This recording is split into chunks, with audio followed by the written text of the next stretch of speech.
ऐसे गुरु मिलने कठिन है। प्रेम से मधुर भरे जिनके वचन है, प्रेम से मधुर भरे जिनके वचन है। दुनिया में ऐसे गुरु मिलने कठिन है। हिंसा से दूर रहते, मीठा कभी न कहते, शुद्ध आचरण की खातिर सभी कष्ट हंस के सहते। हिंसा से दूर रहते, मीठा कभी न कहते, शुद्ध आचरण की खातिर सभी कष्ट हंस के सहते। प्रभु के भजन में ये रहते मगन हैं। दुनिया में ऐसे गुरु मिलने कठिन है। दुनिया में ऐसे गुरु मिलने कठिन है। चाहे प्रशंसा कोई मान बड़ाई करे, करे बुराई कोई चाहे बेवफाई करे। चाहे प्रशंसा कोई मान बड़ाई करे, करे बुराई कोई चाहे बेवफाई करे। सुख दुख दोनों में ये रहते एक मन है। दुनिया में ऐसे गुरु मिलने कठिन है। प्रेम से मधुर भरे जिनके वचन है। दुनिया में ऐसे गुरु मिलने कठिन है। सुनेंगे आप लोग महावीर वाणी, जिन वाणी। भगवान महावीर फरमाते हैं ठाणा सूत्र के माध्यम से 10 प्रकार की रुचि, मतलब आप अपनी रुचि बना करके रखें, बच्चों की रुचि बना करके रखें। और जब रुचि बना करके रखी जाती है तो उस समय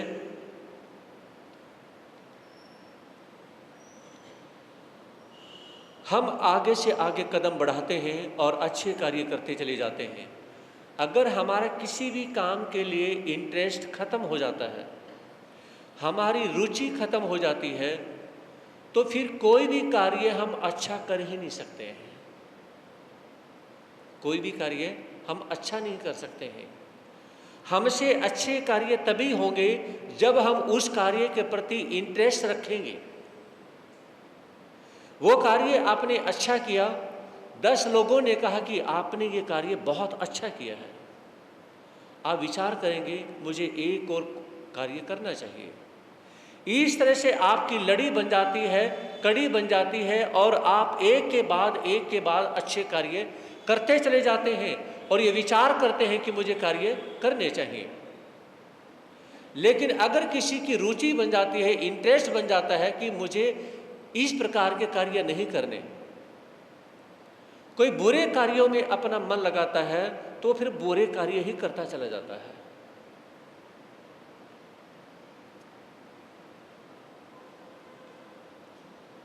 दो दिनों से आप लोगों ने सुना था कि हम अपने आप का कंसंट्रेशन, अपनी खुद की एकाग्रता कैसे करनी चाहिए। अगर एकाग्रता हमारी खत्म हो जाती है तो फिर हम कोई भी कार्य अच्छे ढंग से नहीं कर सकते हैं। माइंड कंट्रोल और माइंड का ही कंसंट्रेशन। हमने अपने माइंड को कंट्रोल भी करना है और हमने अपने माइंड का उसको एकाग्र भी करना है। अगर माइंड को एकाग्र एक जगह करें और माइंड को कंट्रोल करें, मतलब उसे रोकना है। जब एक आपके पास में छोटा सा बच्चा होता है और वो छोटा सा बच्चा कभी किसी साइड में भागता है, कभी किसी साइड में भागता है, तो माँ उसे क्या करती है, कंट्रोल करती है, उसे कंट्रोल करती है, उसे रोकती है, कहीं मेरा बच्चा पौड़ियों से ना गिर जाए, कहीं मेरा बच्चा गली में ना चला जाए, है ना, उसे कंट्रोल करती है। और फिर माँ उसे क्या करती है, उसका दिमाग, उसका मन एक जगह लगाने के लिए कोई ना कोई उसे कोई टॉय दे देती है, कोई खिलौना दे देती है। किस लिए? कि मैं अपने बच्चे को कोई खिलौना दे दूं ताकि इसका माइंड एकाग्र हो जाए। और पहले उसने क्या किया, पहले उसने बच्चे को कंट्रोल किया है, उसके बाद में उसने उसके माइंड का क्या किया, एकाग्र किया है। तो यहाँ समझने की आवश्यकता है कि कंट्रोल जरूरी है एकाग्र होने से पहले। अगर कंट्रोल ही नहीं हुए तो हम एकाग्र कैसे हो सकते हैं? तो फिर हम एकाग्र नहीं हो सकते हैं। अब विचार करने की आवश्यकता है।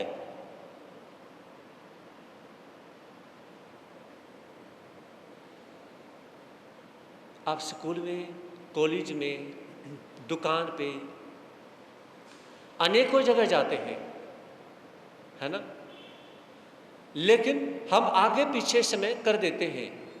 स्कूल में जाना होता है तो भी हमारा आगे पीछे का समय हो जाता है।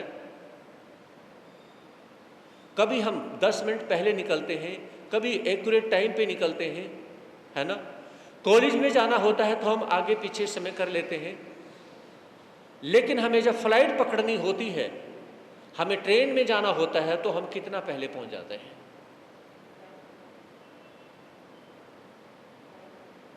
वहां पर हम पहले पहुंचते हैं। कई बार तो क्या होता है कि स्कूल में जाने वाले बच्चों की क्या है, बस निकल जाती है। कॉलेज में जाने वालों बच्चों की, उनकी बस निकल जाती है और फिर वो लेट पहुंचते हैं।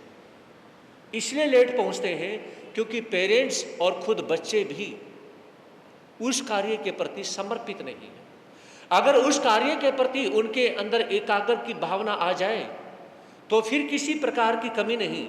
मेरे परमात्मा, हमारे महापुरुष हमें फरमाते हैं कि कोई भी कार्य करने से पहले आप खुद को तैयार करें।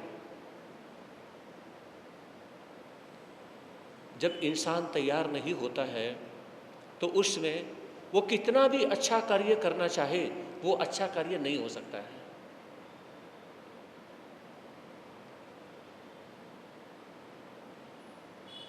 उसमें 1971 की लड़ाई में जब इंदिरा गांधी ने देश की जो मिलिट्री है उसके कमांडर को कहा कि आप युद्ध के लिए तैयार, सेना को तैयार करें, यानी कि अभी क्या है, युद्ध करना है, पाकिस्तान पे अटैक करना है। तो उसमें कमांडर ने कहा कि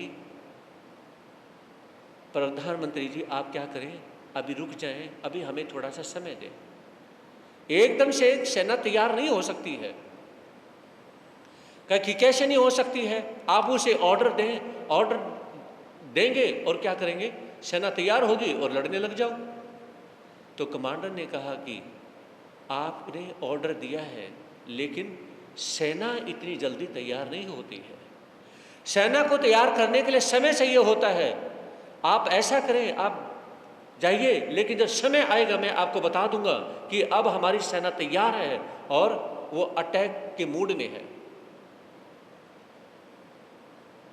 जब कुछ दिन के बाद में कमांडर ने कहा कि हम अब अटैक करने के लिए तैयार हैं, तो उसमें इंदिरा गांधी ने कहा कि उसमें अटैक करने के लिए तैयार क्यों नहीं थी। कहा कि इसमें माइंड से तैयार होना और शरीर से तैयार होना इतना आसान नहीं होता है। पहले यानी कि सेना को माइंड से तैयार किया जाता है, उसके बाद में वो शरीर से तैयार होते हैं, फिर वो काम के लिए तैयार होते हैं, फिर वो कार्य पूरा होता है।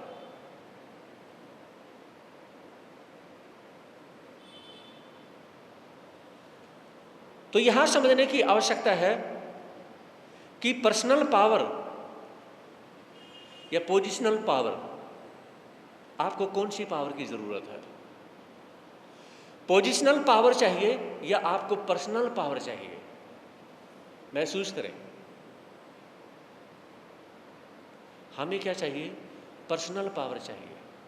हमें अपनी पावर चाहिए, क्योंकि अगर हमारे पास में पर्सनल पावर है तो आगे हम अपनी पोजीशन हम खुद ले सकते हैं। अगर हमारे पास में पर्सनल पावर नहीं है कार्य करने की, तो हम किसी पोजीशन में नहीं आ सकते हैं।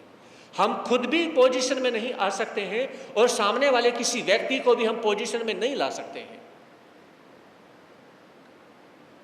तो भगवान महावीर फरमाते हैं ठाणांक सूत्र के माध्यम से, पहले आप अपनी रुचि बनाएं, रुचि बनाने के बाद में आप पर्सनल पावर में आए। जब आप पर्सनल पावर में आएंगे, देखिए माताएं बहनें शाम को ही अपने आप को रेडी करके सोती हैं, तैयार करके सोती हैं। कैसे? मुझे सवेरे 5 बजे उठना है, क्योंकि मेरा बच्चा 6:30-7 बजे स्कूल में जाता है, तो मुझे 5 बजे उठना है, तब जाके मेरा बच्चा 7 बजे स्कूल में जा सकता है। वो शाम को ही अपने आप को तैयार करके सोती हैं, वो दिमाग से तैयार करके सोती हैं कि मुझे उठना है, तो मुझे इतने बजे उठना है, तो उसका बच्चा 7 बजे तैयार हो सकता है। लेकिन अगर उस माँ ने बहन ने अपनी पर्सनल पावर को नहीं देखा,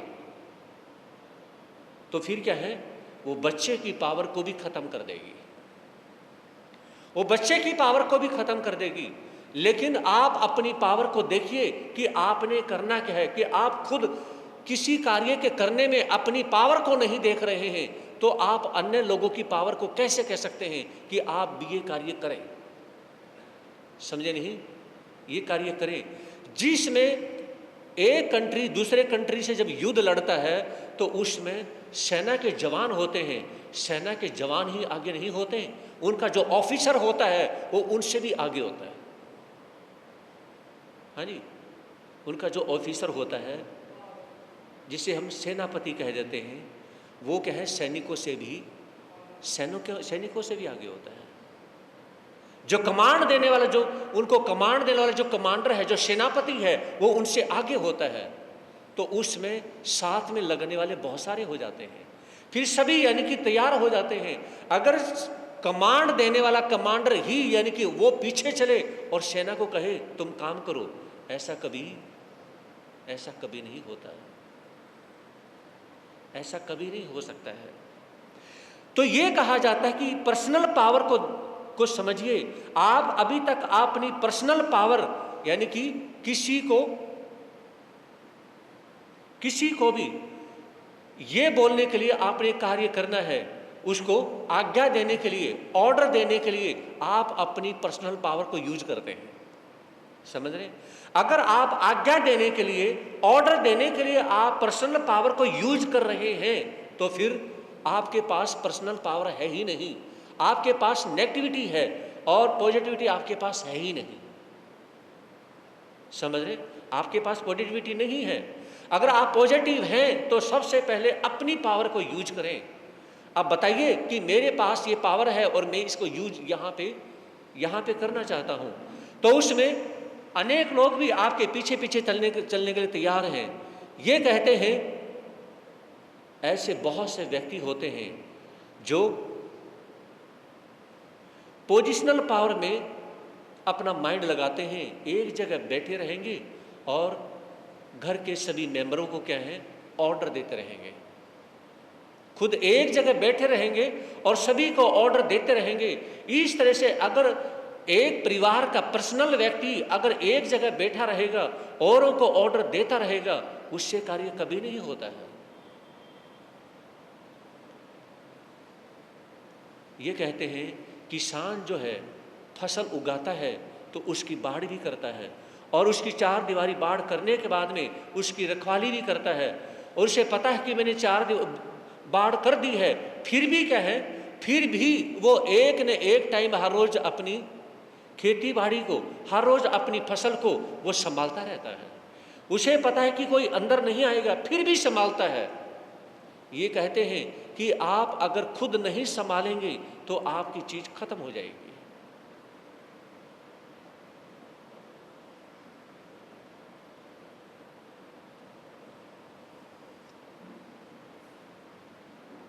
बहुत से व्यक्ति ऐसे होते हैं जो हर रोज ये विचार करते हैं कि आज मुझे एक मौका मिला है कार्य करने का। तो एक व्यक्ति देखता है कि आज मुझे मौका मिला है, और दूसरा व्यक्ति देखता है कि आज मुझे मुसीबत मिली है। समझ रहे? एक व्यक्ति ने कार्य को मुसीबत समझ लिया है और दूसरे व्यक्ति ने उसी कार्य को मौका समझ लिया है। अरे ये मौका मेरे लिए खास है, इस मौके में क्या है, मुझे इसको बुलाना चाहिए।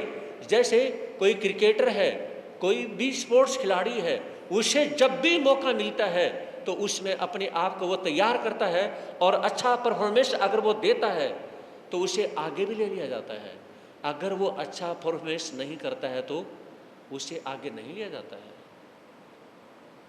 वो खिलाड़ी खुद ही सोच रहता है कि अब क्या है, आज मैं अच्छा नहीं कार्य कर पाया हूं, हो सकता है कि ये मैच मेरा लास्ट मैच हो, ये मैच मेरा लास्ट मैच हो। मुझे नहीं लगता कि दोबारा से मुझे मैच खिलाने के लिए बुलाया जाएगा, दोबारा से मुझे मैच खिलाने के लिए बुलाया जाएगा। ये मेरी जिंदगी का लास्ट मैच है, क्योंकि मैं अच्छा परफॉर्मेंस नहीं कर पाया हूं, मैं अच्छा नहीं खेल पाया हूं। मैं जितना खेल सकता था, हाँ मेरे पास में पावर थी, और पावर होने के बावजूद भी मैं बहुत अच्छा खेल सकता था, मैं बहुत अच्छा टीम को आगे लेके जा सकता था, ये मैच में जितवा सकता था। लेकिन मैंने क्या किया, मैं खुद ही नहीं कर पाया। जब एक खिलाड़ी खुद नहीं खेल पाता है तो वो दूसरे खिलाड़ी को कैसे कह सकता है कि आपने अच्छा नहीं खेला है। तो ये कहते हैं अपनी जिंदगी को टुडे में देखो, अपनी जिंदगी को कभी पास्ट और फ्यूचर में मत देखो। समझ रहे? अपनी जिंदगी को जब आप टुडे में, आज के दिन देखना समझना शुरू कर दोगे, जब आज के दिन आप जीना शुरू कर दोगे और आज के दिन किसी को जीने के लिए प्रेरित करोगे।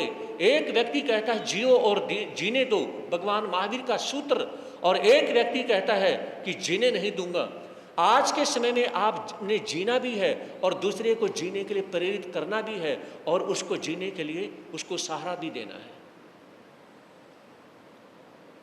लेकिन जिसने मौका समझ लिया उसके पास में सब कुछ है, और जिसने मुसीबत समझ लिया उसके पास में कुछ भी नहीं है।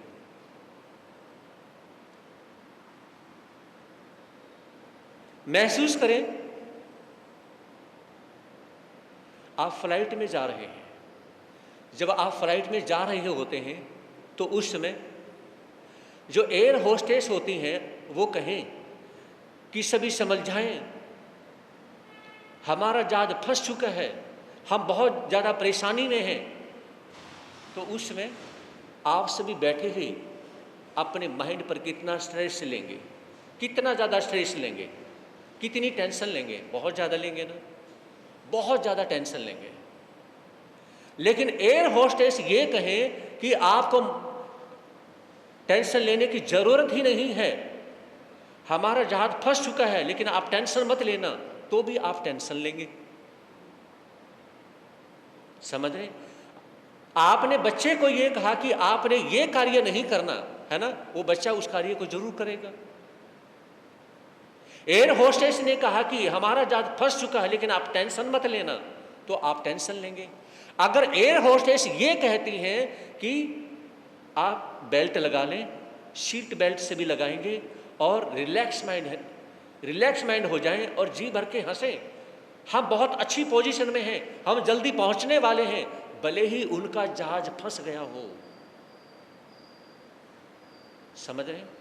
एयर होस्टेस जो होते हैं उनको गाइडलाइन दी जाती है। फ्लाइट में चढ़ने से पहले उनको सब कुछ सिखाया जाता है। उन्हें कहा जाता है जब भी जहाज अगर प्रॉब्लम में हो, परेशानी में हो, तो आपने बैठे हुए यात्रियों को उनको ये नहीं कहना कि हमें अब परेशानी आने वाली है। समझ रहे हैं? ये नहीं कहना। जो परेशानी आएगी तो आएगी, ऊपर परेशानी आएगी तो उसमें यानी कि जो कुछ होगा तो होगा ही होगा, लेकिन उससे पहले किसी को टेंशन में ना डालें।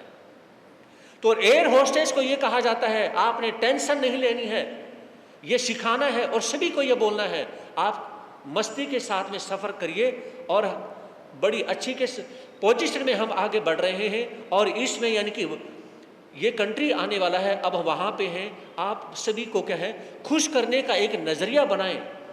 ये एयर होस्टेस को सिखाया जाता है।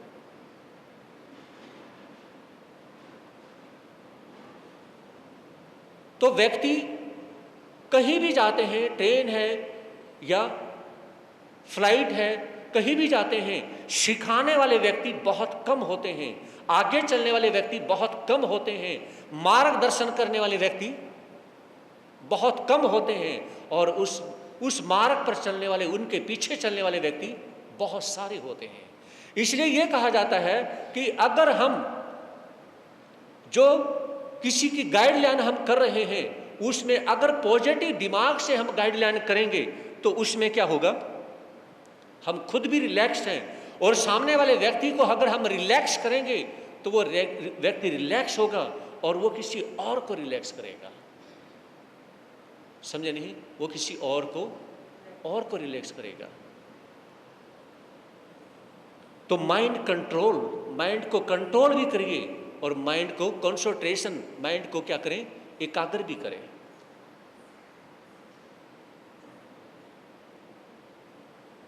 अब महसूस करें हमारे पेरेंट्स ने, हमारे गुरुओं ने हमें जो संस्कार दिए हैं, संस्कार के बलबूते पर हमारे अंदर क्या आते हैं, विचार आते हैं। विचार किसके बलबूते पे आते हैं? संस्कारों के बलबूते पे आते हैं। जैसे आपको संस्कार मिले हैं वैसे ही आपके अंदर विचार आएंगे और जैसे आपके अंदर विचार आएंगे आपका व्यवहार, आपका डिसिप्लिन भी, बोलते क्यों नहीं, आपका व्यवहार और आपका डिसिप्लिन भी वैसा ही बन जाएगा। वैसा ही डिसिप्लिन बनेगा, वैसा ही व्यवहार बनेगा। अगर आपके पास में डिसिप्लिन यानी कि खराब है किसी व्यक्ति के पास में, तो उसके पास सबसे पहले कौन सी चीज खराब है? उसके पास संस्कार खराब है। संस्कार खराब होने की वजह से उसके विचार, उसकी फीलिंग्स, उसके थॉट्स, वो सभी के सभी बहुत ज्यादा खराब हो चुके हैं। संस्कार खराब, विचार खराब और उसके बाद में उसका व्यवहार खराब। किसी के साथ में जो मेल जोल है, मिलना जुलना है, वो उसका खराब है। फिर उसके पास में यानी कि रहने की, खाने की, पीने की, बोलने की, उसके पास में कोई भी सेंस, अच्छी पॉजिटिव सेंस नहीं मिलेगी। तो महापुरुषों ने ये कहा कि सबसे पहले संस्कार सुधारिए, संस्कार के बाद में फिर आपके विचार, विचार के बाद में आपका व्यवहार और व्यवहार के बाद में फिर आप क्या करेंगे? पब्लिक के बीच में क्या करेंगे? प्रचार। फिर आप क्या करेंगे? प्रचार करेंगे। आप कैसा प्रचार करते हैं? जैसे आपके पास में जैसा व्यवहार है, प्रचार कैसा करोगे?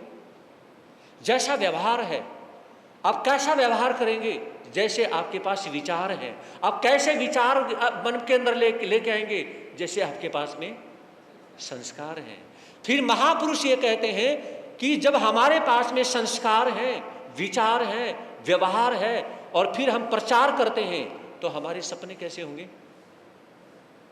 हमारे सपने साकार होंगे, हमारे सपने साकार हो जाएंगे। उसी व्यक्ति के सपने साकार हो सकते हैं जिस व्यक्ति के पास में प्रचार करने की यानी कि अपनी बात बोलने की क्षमता होती है और उसी व्यक्ति के पास समझाने की क्षमता आती है जो व्यवहार अच्छा रखता है और व्यवहार जो अच्छा विचार करता है और जिसके पास अच्छा डिसिप्लिन, अच्छा संस्कार है। अगर स्टार्टिंग कहाँ से खराब हुई है बताइए, कहाँ से स्टार्टिंग हुई है? संस्कारों से। अगर आज के समय में कोई आप किसी की बात किसी और के सामने गलत बोल रहे हैं और फिर आप ये विचार करें कि ये व्यक्ति मुझे मीठा मीठा बोले या ये व्यक्ति मेरे से बात करे, समझ रहे? अगर आप पीठ पीछे किसी की निंदा कर रहे होते हैं, चुगली कर रहे होते हैं, फिर आप ये करें कि ये मेरे से बात करे, ये मेरे से बोले, मेरे से अच्छा बोले, वो कैसे बोलेगा? आप पीठ पीछे तो निंदा कर रहे हैं, पीठ पीछे आप चुगली कर रहे हैं और फिर आप चाहते हैं कि वो आपसे बात भी करे, कैसे बात करे? महापुरुषों की वाणी हमें फरमाती है कि आज के समय में एक व्यक्ति के बहुत सारे चेहरे हैं। कितने चेहरे हैं? बहुत सारे चेहरे हैं। उसके इतने फेस बन चुके हैं, इतने फेस बन चुके हैं, इतने चेहरे बन चुके हैं कि कोई लिमिट ही नहीं है। इधर मुंह करता है तो रो रहा होता है और इधर मुंह करता है तो हंस रहा होता है, समझे नहीं? इधर मुंह करता है तो रो रहा होता है और इधर मुंह करता है तो हंस रहा होता है। यही नहीं पता चलता है कि वो रोया है किस लिए और हंसा है किस लिए।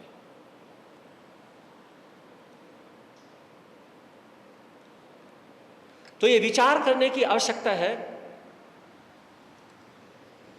जब भी आपसे कोई बोलता है, बात करते हैं, कहीं भी खड़े होकर के जब बात कर रहे होते हैं तो उसमें आप क्या बोलते हैं?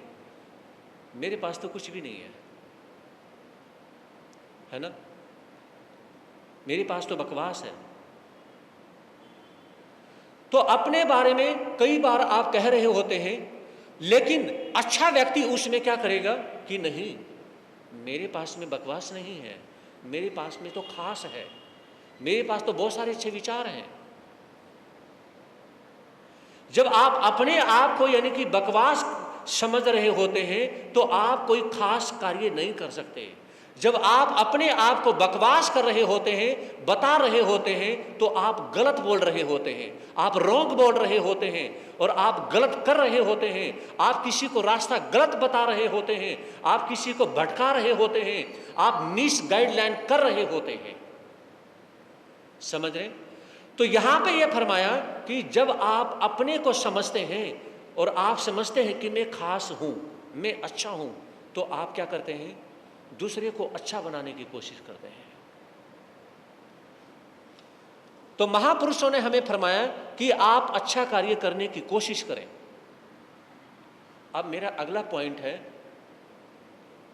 कि आप कभी भी बच्चे को कुछ भी यानी कि आप ये ना कहें कि आप ये ना करें, ये ना करें, वो ना करें, ये ना करें, है ना?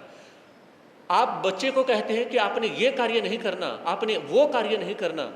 आपने बच्चे के सामने पहले क्या कहा कि आपने बीड़ी नहीं पीनी, आपने सिगरेट नहीं पीनी, बहुत सारी यानी कि कहते कि ये नहीं करना।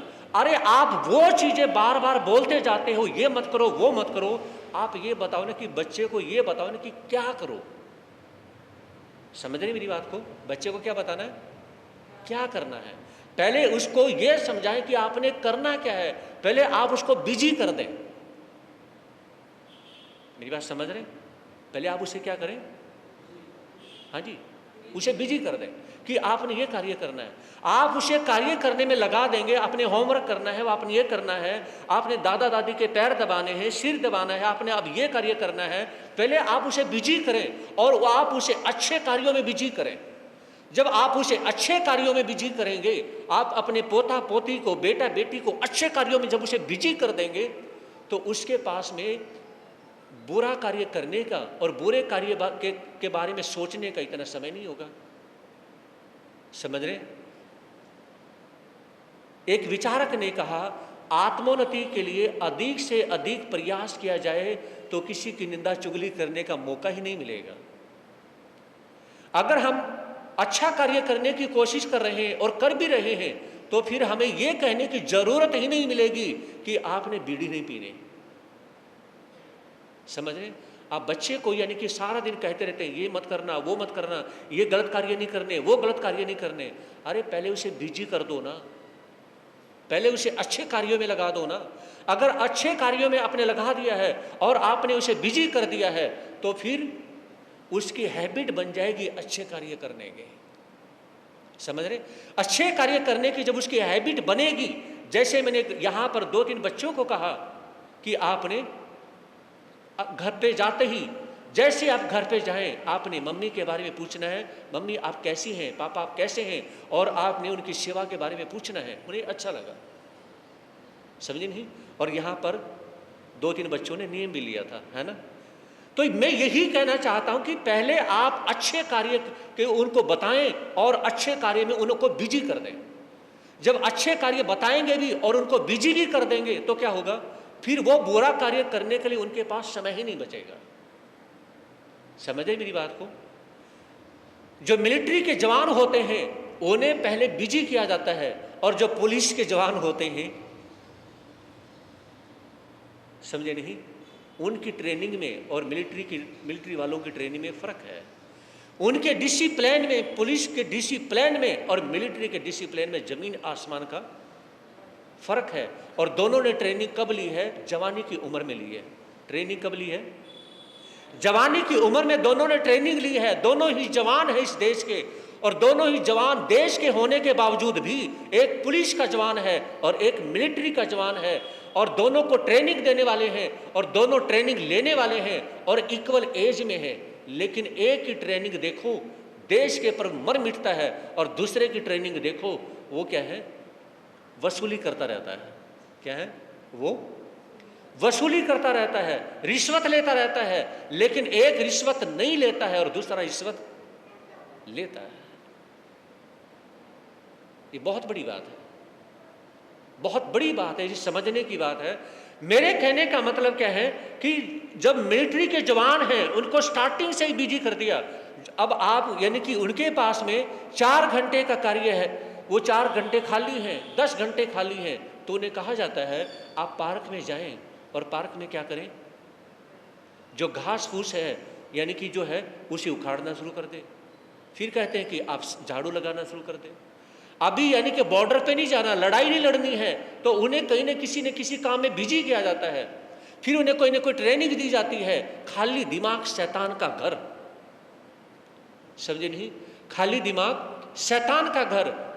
हमारे पास कोई व्यक्ति आता है तो उससे मिल लेते हैं, नहीं तो हम अपने काम में बिजी हो जाते हैं। कोई कहता है कि महाराज जी फ्री हो, मैंने कहा फ्री तो नहीं है, आपने कुछ कहना तो बताओ। हाँ जी, समझ रहे? आप आते हैं, कुछ कहना चाहते हैं, कुछ पूछना चाहते हैं, फ्री तो नहीं है, आपने कुछ पूछना है तो बताइए, कुछ कहना है, आप क्या कहना चाहते हैं, क्या पूछना और क्या सुनना चाहते हैं वो बताइए। हम फ्री नहीं हैं, आपके लिए टाइम निकालने की कोशिश करेंगे, बट हम फ्री नहीं हैं। समझ रही मेरी बात को?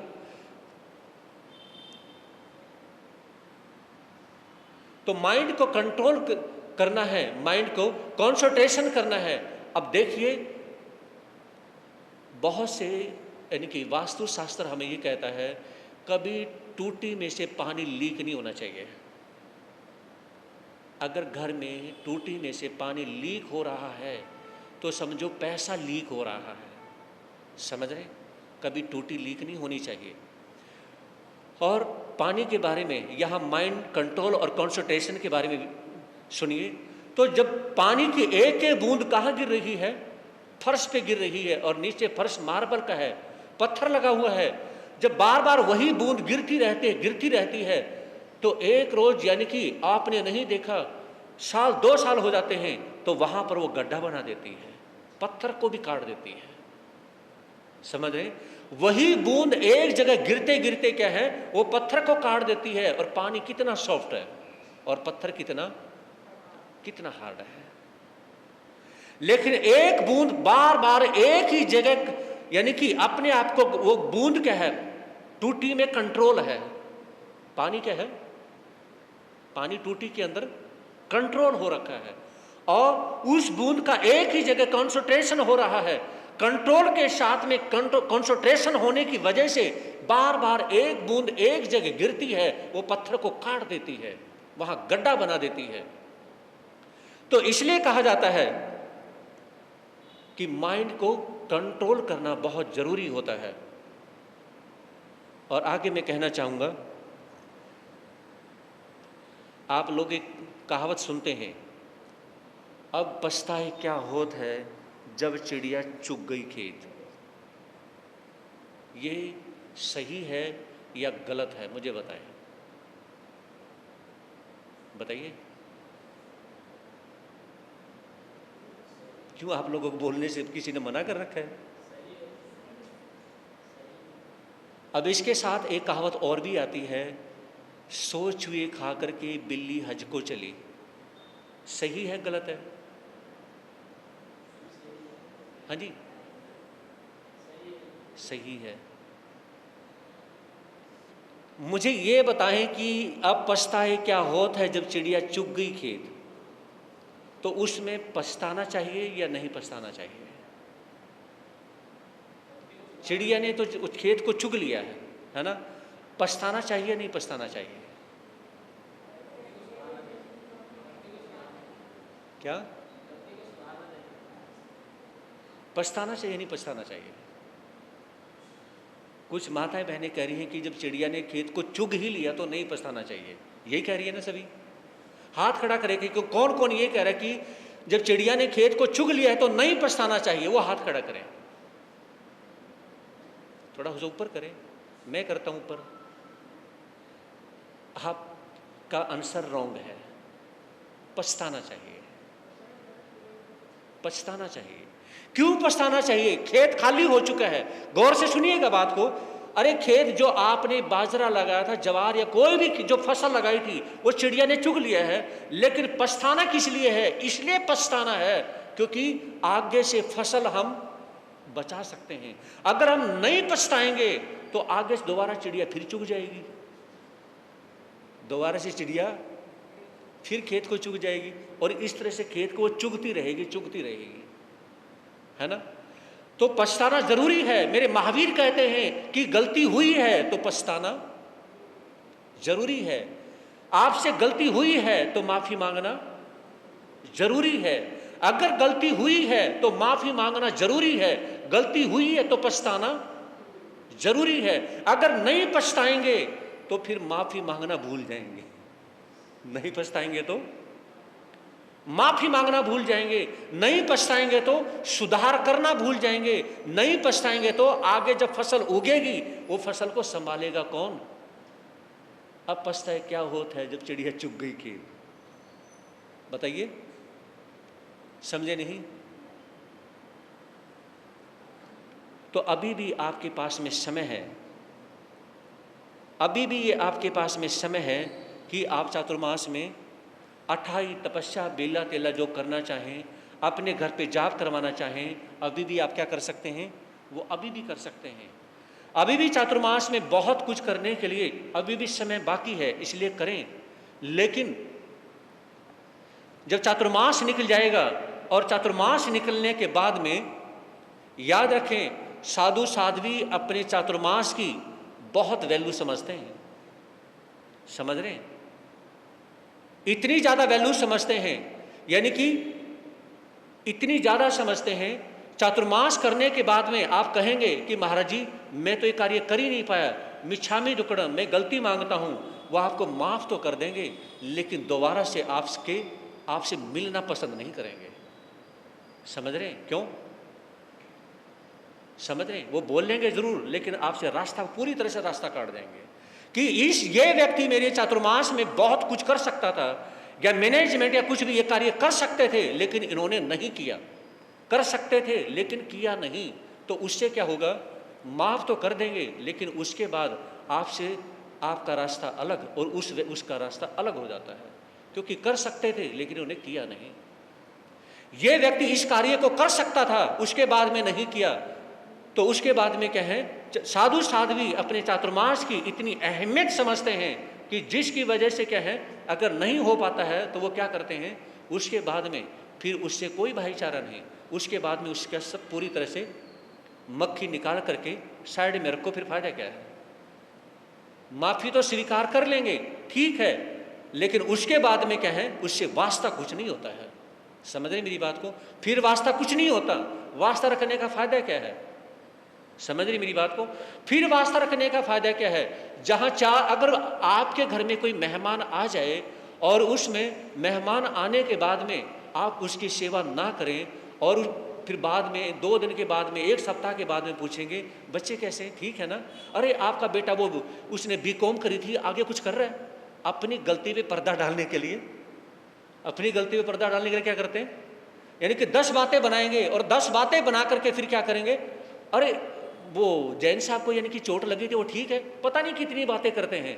और फिर कहेंगे उस दिन थोड़ी सी ना केयर, आपकी केयर नहीं हो पाई थी जब आप मेरे घर पे आए थे, तो इसलिए I am very sorry, please आप मुझे माफ़ कर दें। वो व्यक्ति आपको माफ़ तो कर देगा, लेकिन दोबारा से आपके ड्राइंग रूम में आकर के बैठेगा नहीं। गलत तो नहीं कहा मैंने? हाँ जी, बोलते क्यों नहीं? गलत तो नहीं कहा?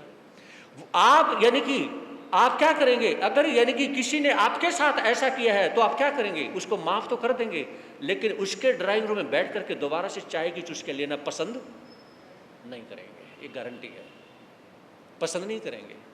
तो यानी कि चातुर्मास बीतने के बाद में फिर चाहे कोई जितनी मर्जी माफ़ी मांगे, माफ़ तो कर दिया, लेकिन उसके बाद में उस व्यक्ति से बिल्कुल वास्ता खत्म हो जाता है, जीरो, साइलेंट और बिल्कुल साइड में। यानी कि अब इसके लाइफ टाइम के लिए, जब तक ये जीवित है या हम जीवित हैं, इससे वास्ता ही खत्म है, इससे कोई मतलब ही नहीं है। वो सिर्फ इसलिए, जैसे आपने खुद कहा है कि उसके बाद में उसके ड्राइंग रूम में बैठ के चुस्कियाँ लेनी नहीं, फिर किस लिए लेनी? घर में एक बार आने के बाद में तो पूछा नहीं, और जब वो व्यक्ति फ्री था, फ्री होने के बाद में नहीं पूछा, और उसके बाद में कहे कि बस पता नहीं मैं टेंशन में था, डिप्रेशन में था। अरे आपकी टेंशन डिप्रेशन से उस व्यक्ति को क्या लेना देना? वो आपका मेहमान है, सेवा करिए, अपनी टेंशन अपने पास में रखिए, आपकी टेंशन से क्या लेना देना है? अगर आप उसकी सेवा करेंगे, सेवा से खुश होगा, फिर आपकी टेंशन में वो साथ में खड़ा हो सकता है। गलत तो नहीं कहा?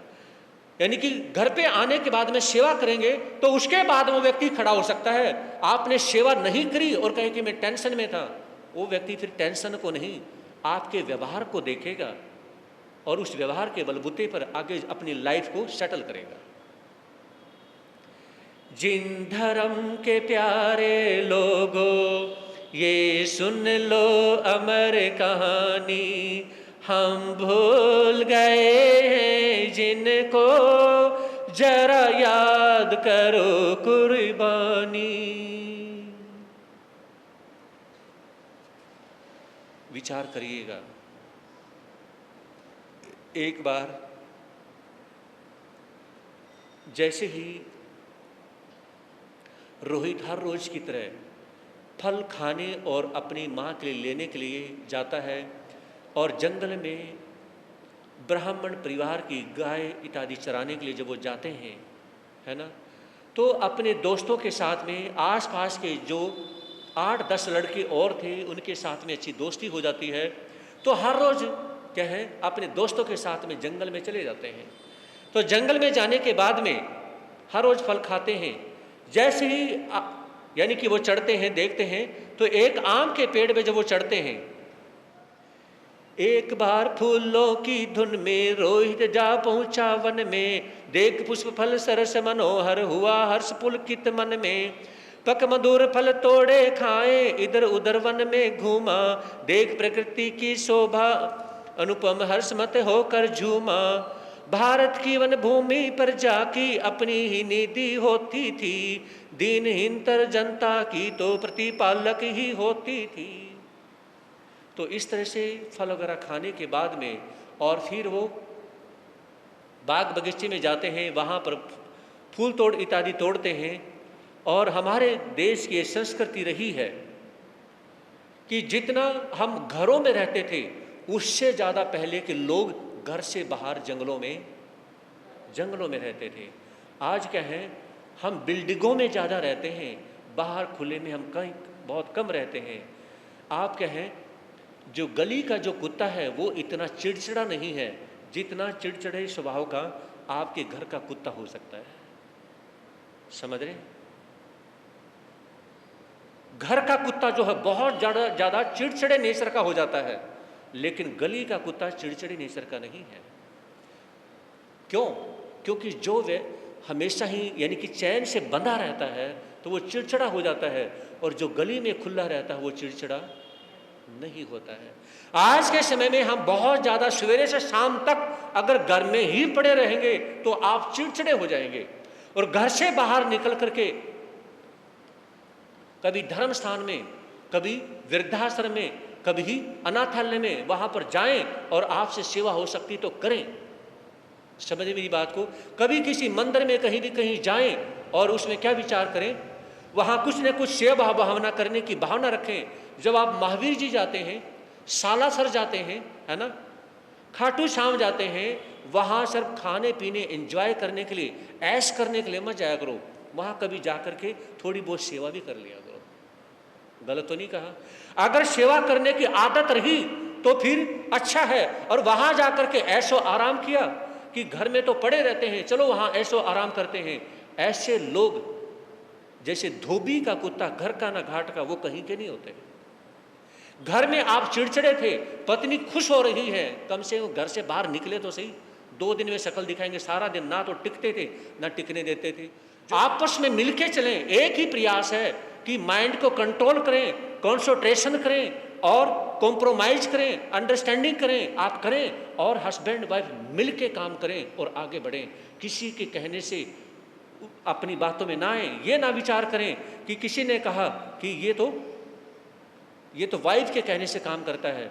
अरे आपका घर अगर वाइफ के कहने से बस रहा है तो दूसरे की बातें सुननी जरूरी है। हाँ जी, दूसरे की बातें सुननी क्या जरूरी है? अपने घर को देखो, दूसरे की बातों को मत देखिए। घर घर में 12 घंटों की जाप की लड़ी चल रही है, और ये सभी परिवारों का प्रयास है,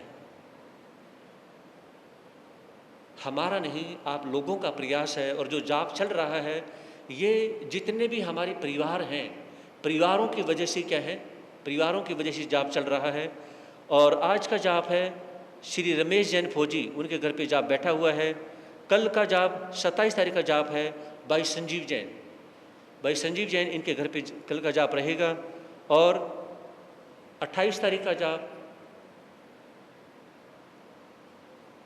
बहन रेणु जैन, नरेश जैन जग्गी, उनके घर पे 28 तारीख का जाप उनके घर पे रहेगा।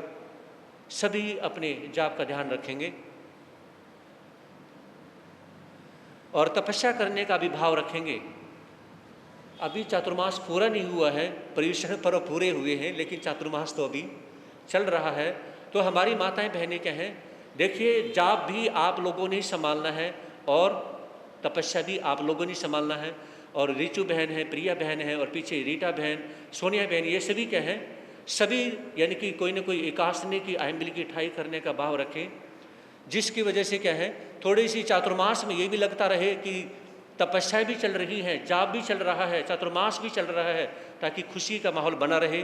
मिल करके 2 लाइनें बोलेंगे, उसके बाद जयकारे मंगल पाठ। आदमी जो कहता है, आदमी जो सुनता है, जिंदगी भर वो सदाएं पीछा करती हैं।